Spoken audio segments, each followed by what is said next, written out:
Here's my worm bin. All this is worm castings. All this is ready to go in the garden, to use it in the garden. There's some eggshells in there too. It's a huge pile.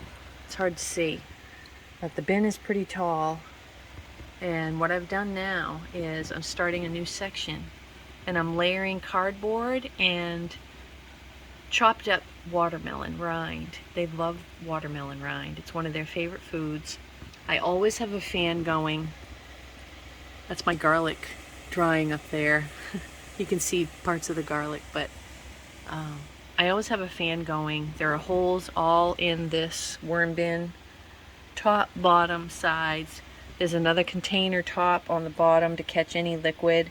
I usually don't have a lot of liquid come out, and I just keep it moist. Sometimes I forget, and I'll come in and I'll mist it liberally with some water. You really want your cardboard to be moist, and this will moisten when I put the food on top. Right now I've got layers and layers of cardboard and food, and they'll crawl in the corrugated areas of the cardboard. So I'm taking this watermelon that I chopped up in my food processor, and I'll spread it all over the cardboard,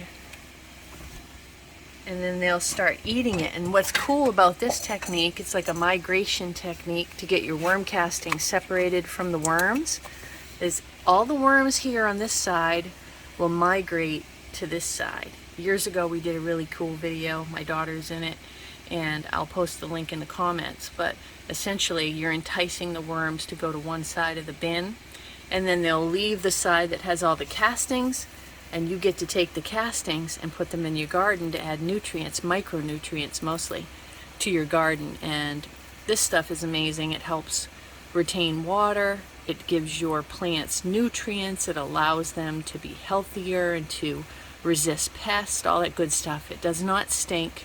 I could hold this up to my nose and sniff it, and it would not stink. Once your worm castings are done, they are not gross. They just feel like kind of gooey coffee grounds. That's about it. But yeah, worm composting, it's pretty awesome. Use red wigglers.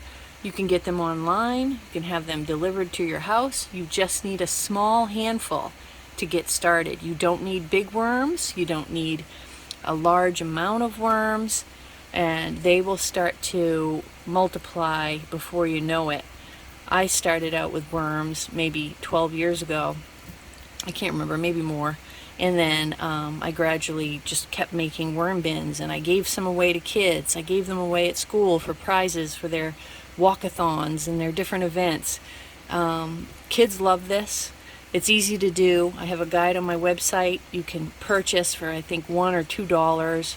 All that income, which is not very much. If I get a sale, all that money goes toward experiments in the garden, supplies, that kind of stuff, and really time donated to schools. That's what I used to do in California and Texas. I would take anything that I earned from a book, anything I earned from teachers pay teachers, upload, and I would put that back into the garden, and I would donate a ton of my own money too, maybe thousands of my own, dollars, to go toward things that benefit kids and just nature appreciation. So worm bins, if you want to learn the tips and tricks on how to make a worm bin that's extremely productive.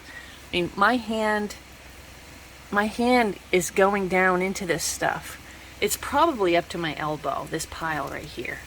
So that's a lot of worm castings, and I think everyone should have a worm bin in their garage. All right, so all I do is just place the container top with the worm castings in piles on a table that gets a lot of sun, and just wait for a little bit, and the worms will dive to the bottom, and I can skim the worm castings off the top. Already I see a bunch of worms that were on the top are taking cover. They don't like bright light, they don't like the heat, so they kind of go in, and the longer you leave out your worm casting piles, the more you'll be able to skim off the top, because eventually they'll become a big ball of worms. I think that causes them stress, and I don't want to do that, but it sure does help when they start to aggregate together into an area, and I can just take the worm castings off around them and then put them back in the worm bin as soon as possible. Okay. Sorry for the lawnmower in the background. So just skim off the top. And when you start to see worms, I forgot about it and the sun kind of went in, but when you start to see the worms, you stop skimming off the top. So this pile right here, and I just put it over to the side, the stuff that I'm gathering. Just put it, oh, there's some worms right there. So here's a pile. Just kind of get in there. What I'll do is I'll take these castings that I know don't have worms in them. I'll use that in my pots. Then I'll come back, I'll save this and come back tomorrow, and I'll probably put it inside so that the animals don't take my worms. It's funny, you get castings and you can see the worms. You can see the worms kind of go back in really quick because they don't like the light. Let's see, there's some, let's shine it here. Alright, so I'm going to take this section, there we go, and it goes right back in.